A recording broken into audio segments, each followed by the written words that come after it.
Des maths à des gamermaths, mes chers auditeurs, je suis le Marveiler, et nous nous retrouvons aujourd'hui pour une petite vidéo rétrospective sur les résultats des élections législatives françaises. Alors oui, j'avoue, je fais un peu comme tout le monde, je saute dans le wagon de gens qui vont commenter avec plus ou moins d'intelligence politique ces fameux résultats. Mais je vais tâcher de le faire dans une perspective bretonne. Alors en premier lieu, un rappel des résultats.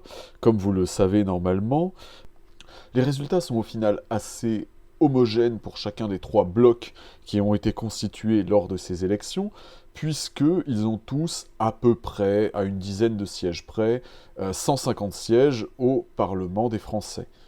On peut noter avec un certain intérêt, en premier lieu, évidemment, la progression des jacobins RNistes qui ont réussi à doubler leur nombre de sièges au Parlement, malgré le fait que la quasi-totalité du système s'est liguée contre eux. La majorité des médias, la majorité des influenceurs et la quasi-totalité des hommes politiques qui n'étaient pas le Rassemblement national ont matraqué très violemment dans les médias le Rassemblement national. On se rappelle de ces 300 triangulaires où, pour 250 d'entre elles approximativement, les macronistes se sont désistés en faveur des dégénérés de gauche et vice-versa. Et malgré le fait que je n'ai une affection que très modérée pour le Rassemblement national, je dois reconnaître que le système médiatico-politique s'est très violemment ligué contre lui au cours de cette campagne des législatives. Leurs résultats restent donc néanmoins assez impressionnants. Cependant, il faut souligner que le RN n'a eu aucun siège en Bretagne. Il y a deux raisons à cela sur lesquelles je reviendrai un petit peu plus tard.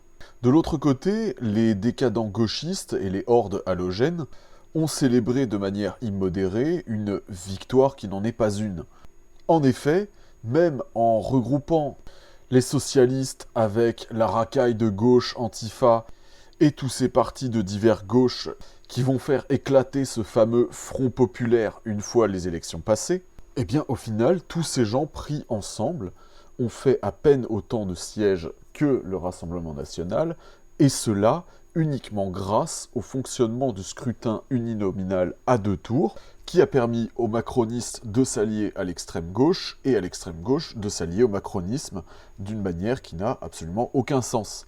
C'est pour cela que le RN a à peine autant de sièges que les gauchistes ou les macronistes, alors qu'en termes de nombre d'électeurs, avec 11 millions, ils représentent presque le double de chacun de ces mêmes deux autres blocs. Donc voilà, on peut penser ce qu'on veut du RN et on peut penser ce qu'on veut de la démocratie, mais le fait est que là, on vient d'assister à un coup, à un déni de démocratie bien réel, et très honnêtement, je ne peux que féliciter de manière sarcastique Macron pour son coup digne d'une partie d'échecs à 76 dimensions.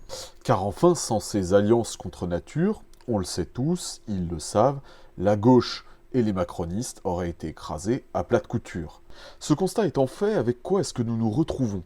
Eh bien, basiquement, nous avons maintenant dans le décor, à l'heure actuelle, 3 blocs qui vont très vite se transformer en 2 blocs et, comme d'habitude, un ensemble de petits fiefs qui recommenceront à s'entretuer, puisque, nous l'avons déjà vu, les extrêmes gauchistes commencent déjà à attaquer Glucksmann. Il y aura donc un ensemble RN fort, assez soudé, mais qui encore une fois n'a pas réussi à obtenir la majorité absolue et se retrouvera encore une fois avec les castors du système qui viendront faire bloc contre lui. De l'autre côté, nous avons les macronistes qui ont réussi à se relégitimer par une alliance des plus improbables avec les socialistes et les centristes, et surtout avec l'aide pas si inattendue que ça, mais extrêmement temporaire, de la gauchiasserie. Néanmoins, le bloc de députés constitué de cette manière a normalement relativement peu de chances d'exploser à nouveau, même si je peux me tromper sur ce point-là, car il faut reconnaître que la figure de Macron est de plus en plus repoussoire. Et à gauche, le fameux nouveau Front populaire, avec d'énormes guillemets, eh bien, il va tout simplement exploser. Il a déjà commencé à se rescinder dans tous les partis qu'il avait constitués au départ, et il n'a tout simplement aucun avenir, mais nous le savons déjà, puisque c'est littéralement ce qu'on pourrait appeler l'extrême gauche des castors. Alors, quelles conséquences pour la Bretagne? Eh bien, je risque de vous surprendre, mais en fait, ce résultat, avec une sorte de tripartite sans majorité absolue, eh bien, c'était purement et simplement le meilleur résultat possible pour la Bretagne. En effet, sans majorité absolue, le RN ne pourra pas mettre à profit, du moins dans l'immédiat, son projet de détruire les régions parmi lesquelles la Bretagne. Et donc, sur l'un des deux dangers majeurs qui menacent la nation bretonne, eh bien, il est au moins temporairement écarté, car le jacobinisme RNiste ne peut pas encore se déployer tout de suite contre la Bretagne. De l'autre côté, l'absence de majorité absolue pour les gauchistes nous sauve, au moins temporairement, de la submersion migratoire totale par des hordes d'Africains, mais aussi des mesures économiques stupides et absurdes qui auraient ruiné tous les petits patrons et les petits producteurs de Bretagne. Et de l'autre côté, l'absence de majorité pour Macron limite la capacité de nuisance de celui-ci. Comme je l'ai évoqué tout à l'heure, le vote RN a conduit à l'absence totale de députés du RN dans les circonscriptions de Bretagne. C'est une bonne chose. Mais ce qui serait encore meilleur, c'est qu'il n'y ait aucun député non plus, de gauche ou d'extrême gauche, ou macroniste. Malheureusement, nous n'en sommes pas encore là. En tout cas, les raisons de cette défiance vis-à-vis du RN en Bretagne, à mon avis, sont doubles. D'une part, il y a le fait que la Bretagne est encore relativement préservée par l'immigration massive, à l'exception des grandes villes, et donc, en conséquence, encore relativement matrixée par le gauchisme d'après-guerre. L'autre raison, c'est que la Bretagne, ayant quand même encore une fierté nationale, même si celle-ci est relativement dissimulée, et en particulier parce qu'elle est attachée à sa langue et ses structures, pour le moment encore régionales, mais on l'espère bientôt nationales, eh bien naturellement, le programme centralisateur et jacobin du Rassemblement national agit comme un repoussoir instinctif pour les ressortissants de la nation bretonne. Alors, bilan des courses finales, eh bien nous avons de la chance d'avoir gagné du temps.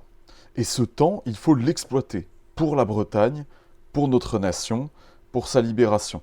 Car si la catastrophe électorale a été repoussée, aussi bien la catastrophe de gauche que la catastrophe de droite, la menace de la submersion française ou de la submersion africaine est toujours bien présente, et les Bretons doivent impérativement s'organiser contre ces deux menaces le plus rapidement possible, afin de libérer notre nation. Bon, ce petit podcast était inhabituellement court, je le reconnais, mais c'est parce que de manière assez concise, tout ce qu'il y avait à dire est dit en une dizaine de minutes, concrètement. Pour le reste, c'est véritablement à nous de jouer, à nous de libérer la nation bretonne, car nous avons gagné quelques années, et nous devons veiller, maintenant, à ne pas les gâcher. Je vous remercie de votre attention et de m'avoir écouté. N'oubliez pas de rejoindre le Parti national breton, d'apprendre l'histoire de la Bretagne et bien entendu de vous préparer à faire votre part du boulot, si j'ose dire, votre tâche pour l'avènement d'une Bretagne forte, fière et libre. Bevet Breiz, Breizatao.